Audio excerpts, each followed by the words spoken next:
मनोगत व्यक्त करावं आणि मार्गदर्शन देखील करावं.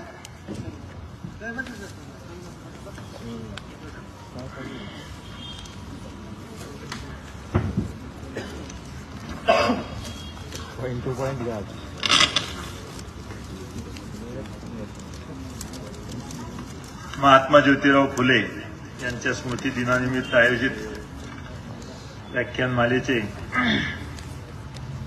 अध्यक्ष आणि मराठवाडा शिक्षक संघाचे नेते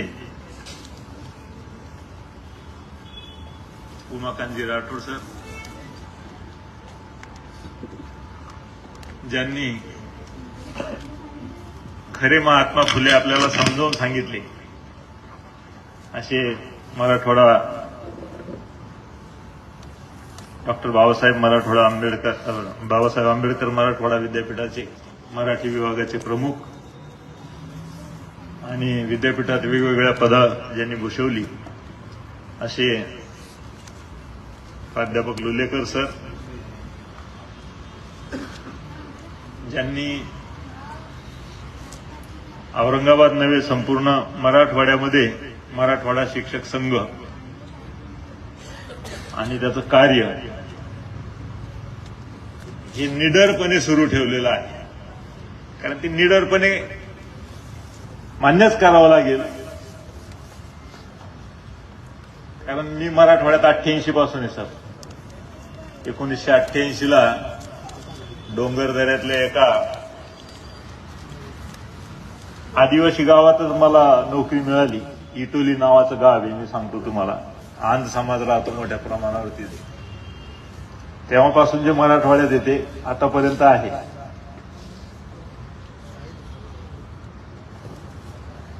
त्यातली एक निवडणूक मला चांगली आठवते. आमचे प्रस हुशेमध्येच उभे होते.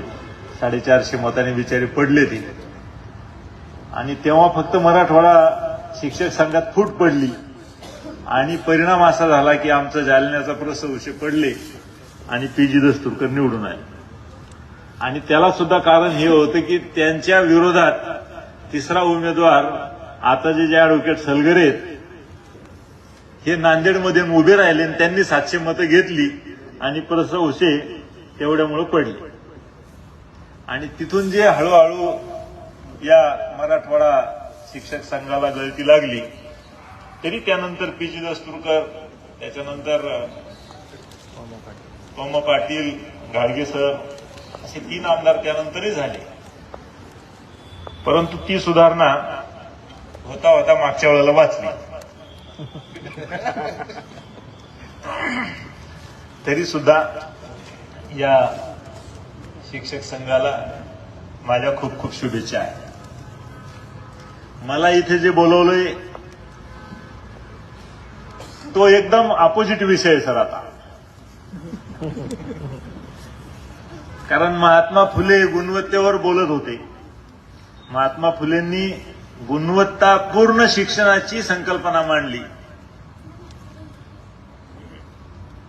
आणि या टीईटीमुळे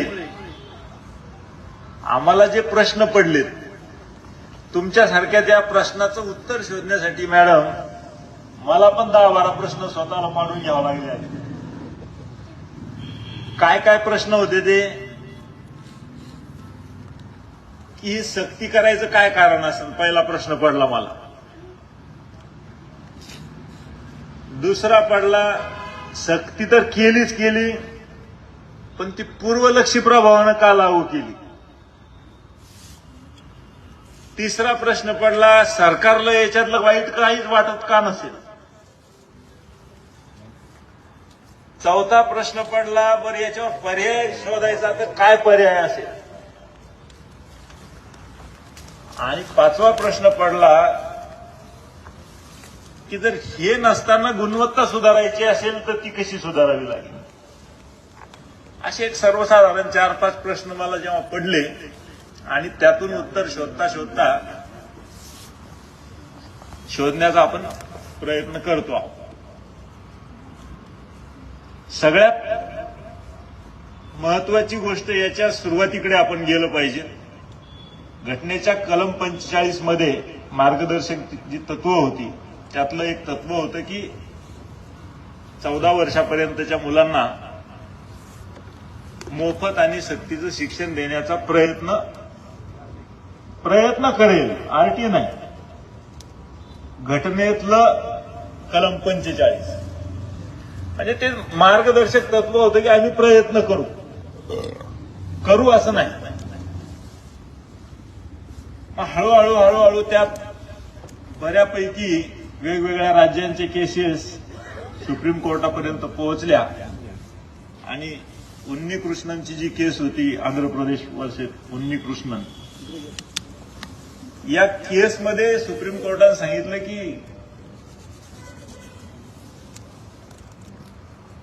हे जे काय मार्गदर्शक तत्व आहे त्यात बदल करणं आवश्यक आहे आणि ते मूलभूत अधिकारात आणणं अपेक्षित आहे. आणि म्हणून 2002ला 86वी घटना दुरुस्ती झाली आणि शिक्षण, त्यातल्या त्यात प्राथमिक शिक्षण 14 वर्षापर्यंत शिक्षण हे मुलांचा मूलभूत अधिकार म्हणून राज्यघटनेमध्ये सामील झालं. एक मूलभूत अधिकारात वाढ झाली. पुन्हा 2002 ते 2010 पर्यंत त्याच्यावर चेरविन होऊन 2010 साली आरटीए कायदा अस्तित्वात आला. बालकांचा मोफत व सक्तीचा शिक्षण अधिनियम 2009 हा 2009ला पारित झाला आणि 1 एप्रिल 2010 पासून तो सबंध देशभर लागू झाला. त्यावेळेला अनेक चर्चासत्र झाली, अनेक वेगवेगळ्या ठिकाणी चर्चा झाल्या, बैठका झाल्या, सादरीकरणं झाली. हे तेव्हा सुद्धा लिहिलेलं होतं, पण तेव्हा काही कोणी गांभीर्याने त्याला घेतलं नाही. आणि तेव्हा गुणवत्तापूर्ण शिक्षणासाठी 1ली ते 8वीच्या शिक्षकांसाठीच्या पात्रता निश्चित करण्याचं काम जी एनसीटीई आहे भोपाळची, National Council for Teacher Education, या संस्थेकडे ते सोपविण्यात आलं आणि या संस्थेनं शिक्षकांसाठीच्या पात्रता निश्चित करून दिल्या. मग ह्या पात्रता निश्चित करत असताना 1ली ते 5वी साठीच्या शिक्षकाला किमान 2 वर्षाचा डिप्लोमा अधिक शिक्षक पात्रता परीक्षा, 6वी ते 8वीच्या शिक्षकासाठी पदवी अधिक किमान 1 वर्षाचा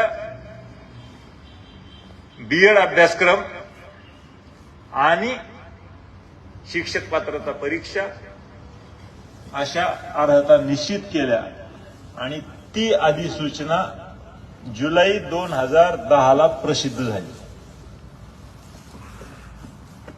आता 14 वर्ष त्या गोष्टीला 15 वर्ष पूर्ण झाली आणि आपण आज त्याच्यावर विचार करतो.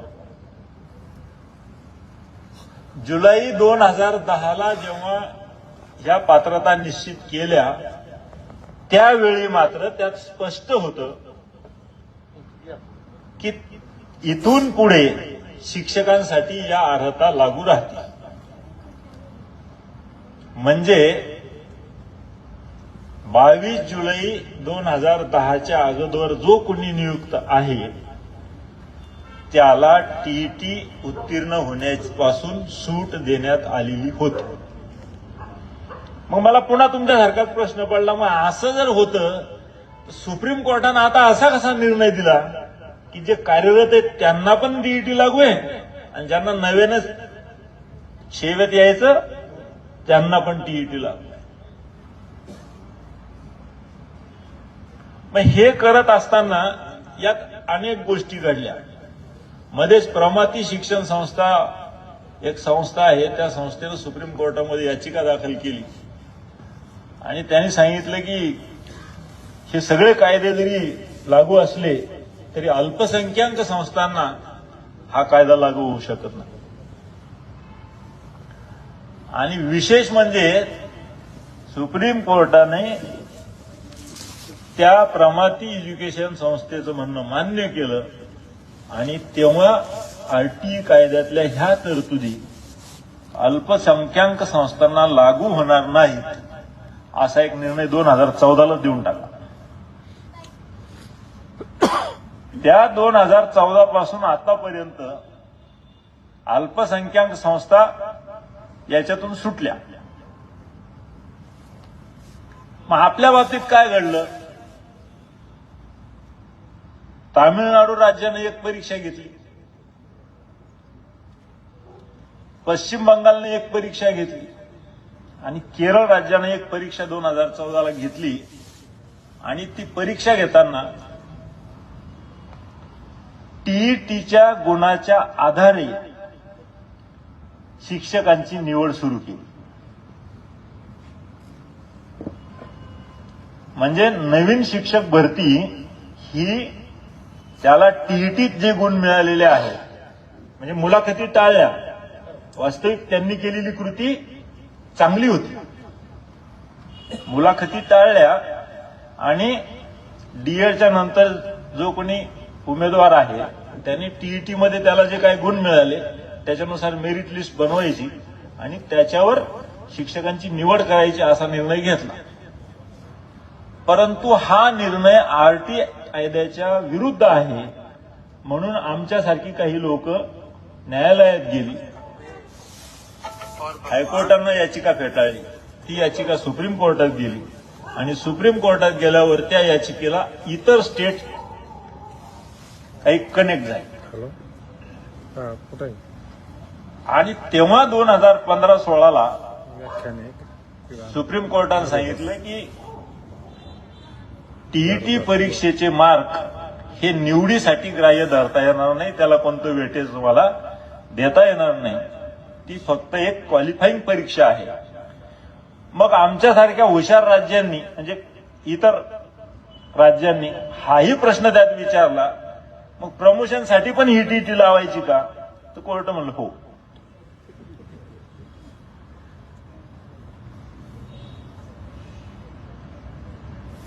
मग असं वेगवेगळ्या राज्यांनी केंद्र शासनाला मार्गदर्शन मागितलं आणि 2017 साली सर ही जी 22 जुलै 2010ची अधिसूचना आहे ती सुधारित झाली. 22 जुलै 2010ची अधिसूचना अशी होती की त्या अधिसूचनेमध्ये तत्पूर्वी नियुक्त शिक्षकांना टीईटी लागू नव्हती. 2017ला ही सुधारणा केली आणि ती स्पष्ट सुधारणा अशी आहे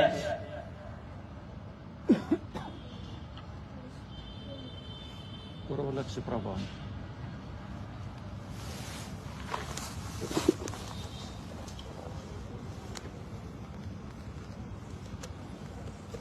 31 मार्च 2015 पूर्वी नियुक्त झालेल्या आणि किमान पात्रता म्हणजे टीईटी नसलेल्या शिक्षकांना या कायद्याच्या सुरुवातीपासून म्हणजे 2017चा ही अधिसूचना 2017ची सुरुवातीपासून 4 वर्षाच्या आत पात्रता मिळवण्याची संधी दिली जाईल. म्हणजे 31 मार्च 15 पूर्वी नियुक्त म्हणजे की कोण? सगळेच आले, सगळेच इथून तिथून. म्हणजे जे 9 पूर्वी नियुक्त होते ते पण, 10 पूर्वी नियुक्त होते ते पण आणि 15 पूर्वी नियुक्त झाले ते पण. आणि ही अधिसूचना 2017ला निघाल्यावर ती कोणत्याही राज्य सरकारांनी फारशी गांभीर्याने घेतली नाही. जेवढी चर्चा आरटीई ऍक्टच्या 2009च्या प्रचार आणि प्रसारासाठी झाली तेवढी चर्चा 2017ला ही अधिसूचना अस्तित्वात आल्यावर सुप्रीम कोर्टाचा निकाल लागेपर्यंत सुद्धा तिच्यावर फारशी चर्चा झाली नाही. आणि सुदैवानं दुर्दैवानं ही अधिसूचना चॅलेंज झाली. हीच अधिसूचना चॅलेंज होऊन सुप्रीम कोर्टानं 1 सप्टेंबर 2025ला निर्णय दिला की ही अधिसूचना संसदेने विहित केलेल्या कार्यपद्धतीनुसार अंमलात आलेली आहे त्यामुळे आज रोजी कार्यरत असलेल्या सर्व शिक्षकांना पुढील 2 वर्षात टीईटी उत्तीर्ण होणे आवश्यक आहे. जे शिक्षक वयाची 52 वर्ष पूर्ण केलेली आहेत, म्हणजे 5 वर्ष ज्यांची सेवा राहिलेली आहे, त्यांना याच्यापासून सूट मिळेल. मात्र त्यांना जर पदोन्नती हवी असेल, म्हणजे वरिष्ठ श्रेणी, निवड श्रेणी किंवा हेडमास्टर व्हायचं असेल, तर त्यांना सुद्धा ही टीईटी उत्तीर्ण होणे आवश्यक राहील. आणि इतर सर्वांना मात्र 2 वर्षाच्या आत टीईटी उत्तीर्ण होणे बंधनकारक राहील. आणि जर टीईटी उत्तीर्ण केली नाही तर सरकारने त्याबाबतची पुढची काय व्यवस्था करायची ती ठरवावी. म्हणजे आजच्या स्थितीमध्ये अशी परिस्थिती आहे की टीईटी सगळ्यांना कंपल्सरी आहे. राहिला प्रश्न मायनॉरिटी वाल्यांचा, तर मायनॉरिटीची जी केस आहे ती सुप्रीम कोर्टामध्ये पेंडिंग आहे. आणि सुप्रीम कोर्टाने स्वतंत्र 5 सदस्यीय बेंचकडे तो विषय पाठवलेला आहे. त्याच्यावर 5 सदस्यीय बेंच निर्णय घेईल आणि सांगेल की जो 2014ला प्रमाती एज्युकेशन सोसायटीमध्ये निर्णय दिला होता तो निर्णय योग्य होता का, हे घटनापीठ ठरवेल. आणि त्याच्यानंतर अल्पसंख्याकांबाबतचा निर्णय होईल. परंतु आता परिस्थिती अशी आहे की तोपर्यंत ते मात्र सुटलेत, आपण मात्र अडकलेलो आहोत. याच्यावर मार्ग काय? तामिळनाडू सरकारनं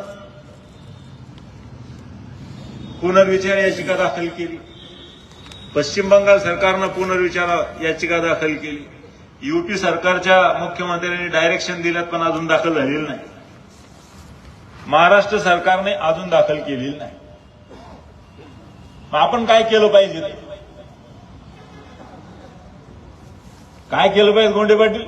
अभ्यास करायची, टीईटी द्यायची किंवा आंदोलन करायचं सर. पूर्ण 5 डिसेंबरला आंदोलन आहे. हे त्याच्यासाठी विषय यांनी फार म्हणजे विषय त्यांनी फार अभ्यास करून काढलाय तो. त्यांचं वय 52 वर्षाच्या पुढे गेले म्हणून ते सर सांगतात. मी ऑलरेडी 53 प्रमोशन भेटणार नाही ना. घ्यायचंच नाही.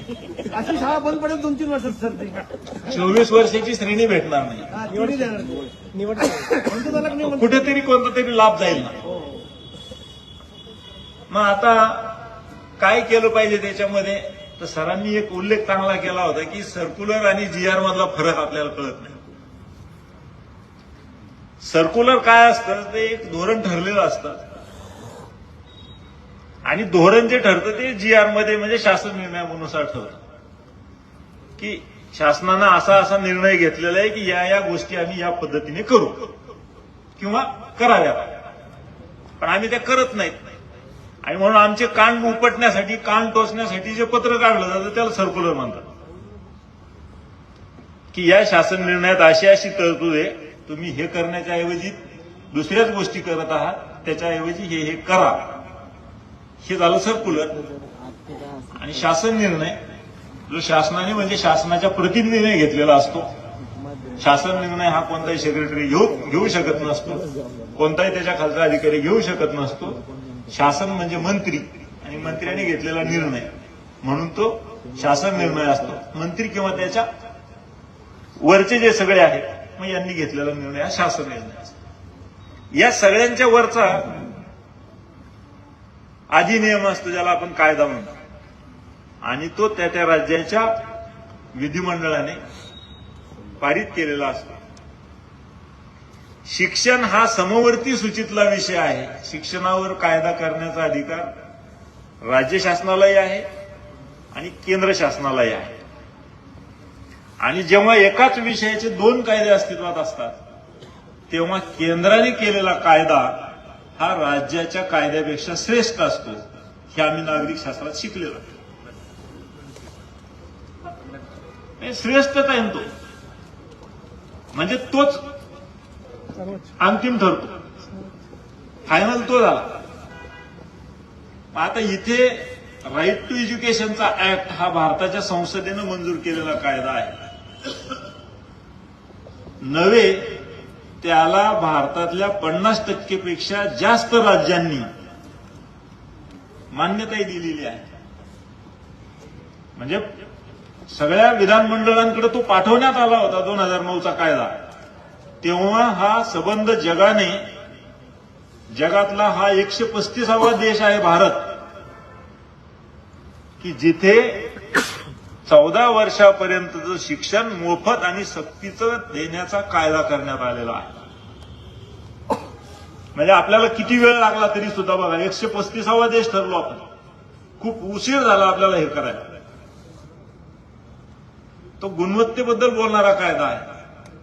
मग आता एवढ्या मोठ्या कायद्याने केलेली तरतूद ही खालच्या स्तरावर कुणाला काही बदलता येणार नाही. आपल्या शासनानं काय केलंय? आपल्या शासनानं एक पत्र पाठवलंय एनसीटीला. आपल्या शासनानं एक पत्र पाठवलंय मनुष्यबळ विकास मंत्रालयाला. काय पत्र पाठवलंय? की हा जो काही निर्णय माननीय सर्वोच्च न्यायालयाने दिलेला आहे तो राज्यांवर बंधनकारक आहे. परंतु जी माणसं सध्या सेवेत आहे, अनेकांना 30-30, 35-35 वर्षाची सेवा झालेली आहे आणि हे ऑलरेडी सगळ्या परीक्षा पास होऊनच नोकरीत आलेले आहेत, त्यांच्यासाठी हा निर्णय अन्यायकारक वाटतो. आणि म्हणून या कायद्यातल्या म्हणजे 2017ची जी अधिसूचना आहे का, जिच्यामध्ये गुणवत्तेबद्दल बोललो आम्ही, कारण ती अधिसूचना या बेसवर आलेली आहे की समानता. नवीन येणारा शिक्षक जर टीईटी असेल तर जुना का असू नये, तो पण पात्रच असला पाहिजेत ना, तो पण गुणवानच असला पाहिजे. हा मुद्दा लावलाय तिथे, युनिफॉर्मिटी. आणि म्हणून 2017ची जी अधिसूचना आहे यात हा जो प्रोव्हिजो, सेकंड प्रोव्हिजो जोडलेला आहे तो दुरुस्त करून 2017 पासून पुढे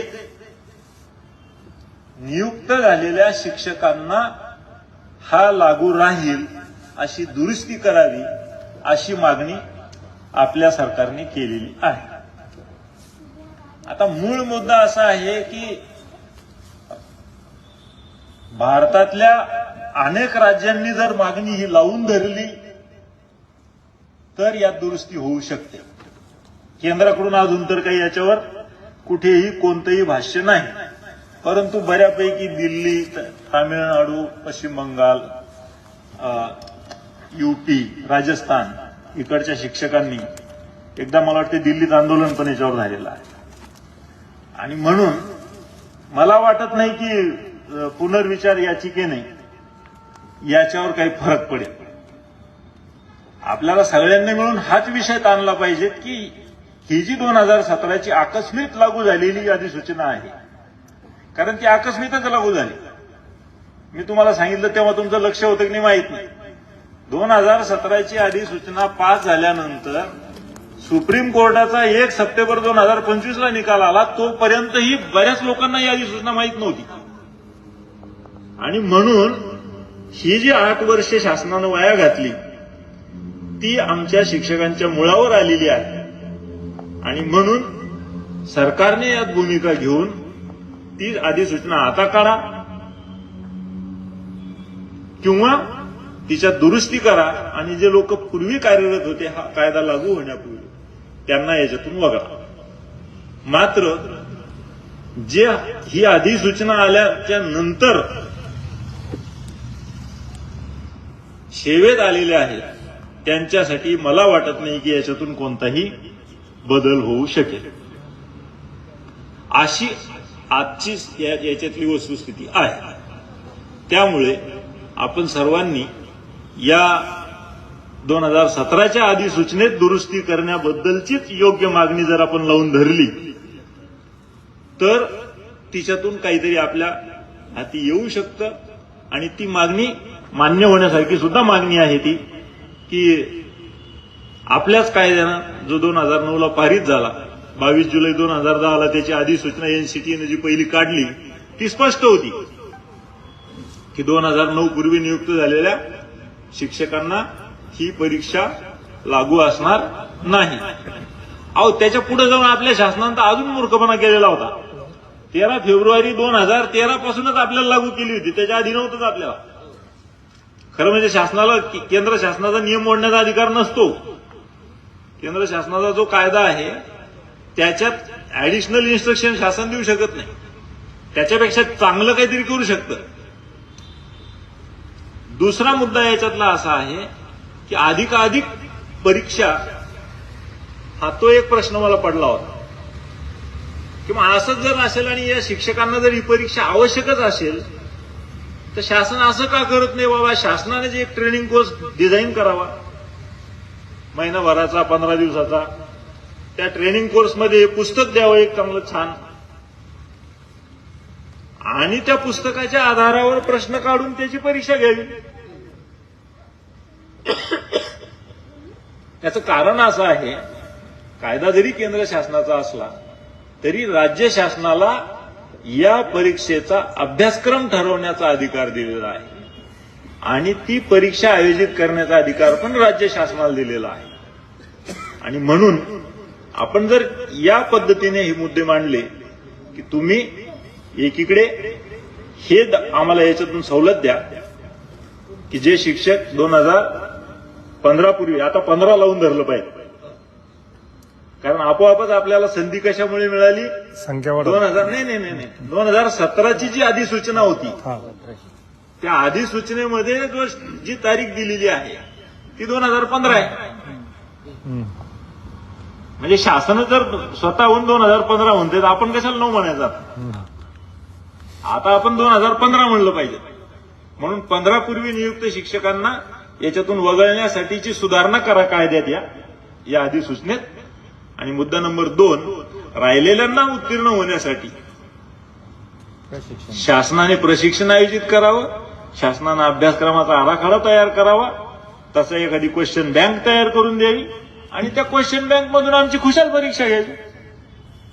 मला वाटतं हे सुज्ञ आणि चांगल्या शिक्षकांनी असे उपाय जर सुचवले तर शासन सुद्धा याच्यावर चांगला योग्य तो निर्णय घेऊ शकेल आणि याच्यातून आपल्याला मुक्ती मिळू शकेल.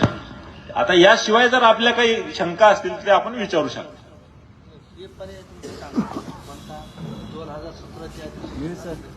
हो, आहेच ना. 2017ची जी अधिसूचना आहे ती दुरुस्त करण्याची संधी शासनाला आहे.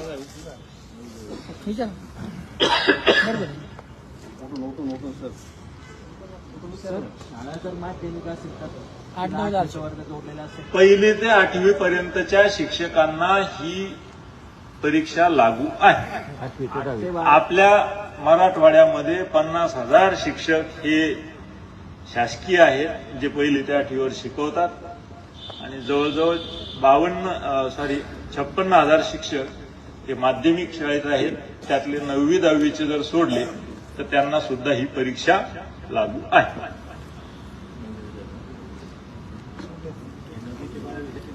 नाही, हा प्राथमिक शिक्षणाचा जो कायदा आहे तो पहिली ते 8वी साठीचाच आहे. 14 वर्षापर्यंतच्या मुलांचा कायदा आहे. 8 ते 10 त्याच्यात 8वी येता क्लिअर कट म्हणलेला सर नाही, 8वी 9वी 10वीला शिकवत असेल तर तो आपण त्याची विभागणी केलेली आहे ऑलरेडी. 8 ते 10 म्हणजे आपल्याकडे आपण 5 शिक्षक देतो त्या 8 ते 10ला, त्यातला एक हेडमास्तर आहे. 8वीची जर संख्या 30 पेक्षा कमी असेल, एक शिक्षक म्हणजे 35 पेक्षा कमी असेल तर तिथे एकच शिक्षक मंजूर झालेला आहे. म्हणजे त्या 5 पैकी एक गेला हेडमास्तर, 3 गेले 9वी 10वीचे आणि एक जो लागला शेवटचा. आता तो शेवटचा का पहिला हे ठरवण्याचा अधिकार मात्र हेडमास्टरचा. पहिलाच येतो ना सर, हेडमास्टर पहिला राहतो. सिनियर मोस्ट हेडमास्टरच राहतो सर. तो हेडमास्टरला लागू नाही ही परीक्षा. कटला तो कटला. तुमचा मुद्दा बरोबर होता. पदोन्नतीसाठी मुख्याध्यापक तुमचा मुद्दा बरोबर होता की सुरुवातीला 8वीचा वर्ग सुरू होतो, त्यावेळेस मुख्याध्यापक एकच शिक्षक. 8वीचा वर्ग सुरू होतो आणि त्यावेळेला जो शिक्षक नियुक्त होतो तो सगळ्यात ज्येष्ठ असतो, पण कालांतराने तो ज्येष्ठतेनुसार हेडमास्तर होतो आणि हेडमास्टरला ही परीक्षा लागू नाही. त्याच्यामुळे हेडमास्टर वाचलेले आहे त्याच्यातून. तुम्हाला जरी दुःख वाटत असलं तर हेडमास्टर सगळे आनंदात राहतील. हे वाक्य ऐकल्यावर आता जाधव सर सगळे सांगून टाकतील ते आता.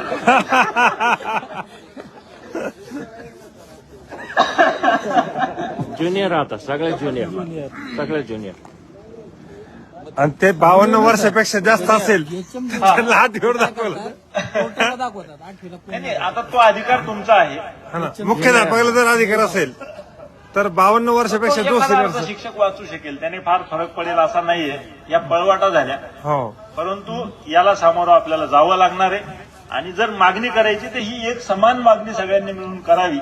सगळे मिळून आपणही करूयात असा याच्यातला थोडक्यात अर्थ आहे की 2017ची जी एनसीटीनं सुधारित अधिसूचना काढली होती आणि त्यात 1 नंबरचं जे होतं त्याला प्रोव्हिजो केला आणि 2 नंबरचा क्लॉज टाकून 2015ला जे कार्यरत होते त्यांना सुद्धा लागू केली. ते कलम रद्द करा किंवा सुधारित करा. तिथून पुढे जे लागू झाले त्यांना लागू करा. पदोन्नतीनं मुख्याध्यापक पद मिळतं येतं, मग तो टीटी नसा. पुनर्विचार याचिकेचं काय? पुनर्विचार याचिका ही जेवढ्या न्यायाधीशांपुढे सुनावणी झाली तेवढ्याच न्यायाधीशांपुढे ही सुनावणी पुन्हा होते. आणि तसं होत असताना कायद्यातल्या तरतुदीशी विसंगत कोणताही निर्णय कोणतंही न्यायालय देत नाही. कायद्यात तरतूदच आहे. कायद्यात जी 2017ची अधिसूचना मी सांगितली तुम्हाला, अधिसूचना म्हणजे तो कायद्याचा भाग आहे. त्याच्या विरुद्ध काही सुप्रीम कोर्ट जाणार नाही.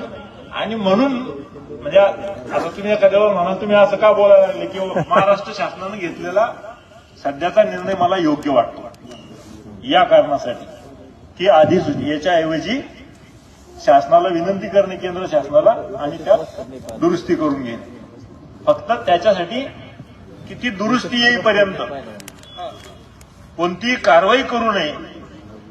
याच्याबद्दल काय करता येईल त्याच्यावर मात्र वेळ मागून घ्या. विचार झाला पाहिजे. बोला.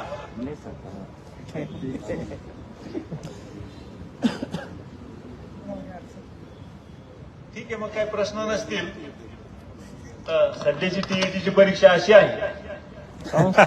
तर प्रश्न असा आहे, यस यस संस्था जर मोठी असेल, त्यांच्या अनेक शाळा असतील, तर मग शेवटचे समजा 100 लोक आहेत, मग शेवटचे 10 जर 8वीच्या वर्गाला बसत असेल त्यांनाच टीईटी ग्राह्य धरायची. मी काय बोललो तुम्हाला, प्रत्येक शाळेने हा त्याच्या सोयीने आता 8वीचा शिक्षक ठरवावा. मी तेच म्हणलं ना, मग 52 वर्षापेक्षा जास्त जो आहे तो 8वीला दाखवायचा. 8 वर्ष परत येऊन जातील असं.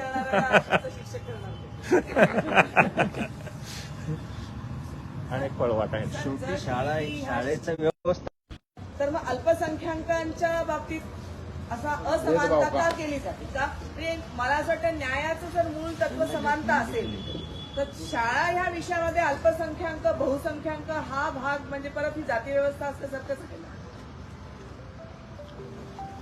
मुद्दा बरोबर आहे तुमचा, परंतु आर्टिकल 30A मध्ये अल्पसंख्याक लोकांसाठी काही विशिष्ट तरतुदी केलेल्या आहेत आणि त्या तरतुदीच्या आधारे आता न्यायालयानं तो निर्णय दिलेला आहे आणि त्याची सुद्धा समीक्षा घटनापीठापुढे सुरू आहे. त्याच्यामुळे जेव्हा घटनापीठाचा तो निर्णय येईल त्याच्यानंतर त्याच्याबद्दल बोलता येईल आपल्याला. मग जे धर्म आहे. समजा आता तुम्ही सांगितलं की व्यवस्थापन ठरवेल, समजा इथलं व्यवस्थापन ठरवेल की 8वीला कोण दाखवायचं. जे 5 वर्ष ज्यांची सेवा 5 वर्षापेक्षा ज्यांचं हे बाकी आहे त्यांना तिथं सूट आहे. ते सातत आहे शाळेमध्ये. ते कसं ठरवावं हे मला नाही सांगता येणार ना.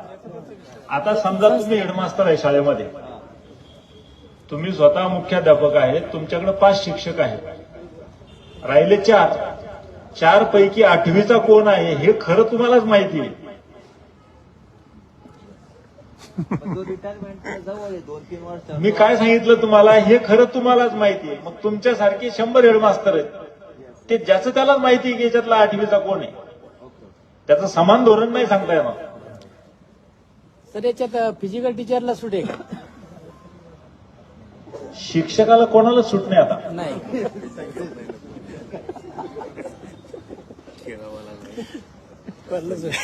चित्रकलेवाला मला ते चित्र